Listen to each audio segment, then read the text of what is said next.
کیا کریں؟ تو اس نے یہ کیا، بیٹھ کے تلاوت کرنے لگا، قرآن پڑھنے لگا۔ اب قرآن پڑھ رہا ہے، مانگ رہا ہے، ملتا ہی نہیں۔ قرآن پڑھ رہا ہے، مانگ رہا ہے، ملتا ہی نہیں۔ وہ اسی حالت میں تھا، ایک فائشہ نچنیہ رقاصہ آئی اور انہوں نے کہا خواجہ دے دے، خواجہ دے دے۔ اسی وقت اس کی مراد پوری ہو گئی۔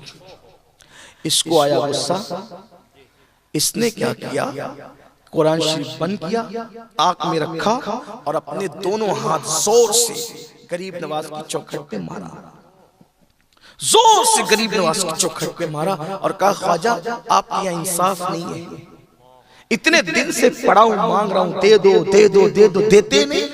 اور وہ نچنیہ رقاصہ آئی اور اس نے مانگا، آپ نے اس کو دے دیا۔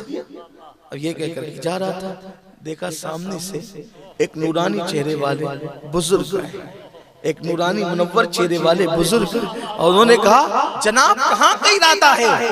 تو کہا گھر جا رہے ہیں۔ کیوں؟ یا انصاف نہیں ہے، اتنے دن سے پڑا تھا، مانگ رہا تھا، دیا نہیں، اور ایک رقاصائی اس کا کام جو ہے وہ چند لمحوں میں بنا دیا۔ آنے والے بزرگ کہا جناب جائیے، اللہ آپ کی بگڑی بھی بنا چکا، آپ کی مراد بھی پوری ہو گئی، جاؤ جاؤ، آپ کی مراد بھی پوری ہو گئی۔ اب جب سنا نا مراد تو کہا بابا آپ کون ہیں؟ تو کہا جس سے مانگنے آیا تھا وہی معین الدین ہوں،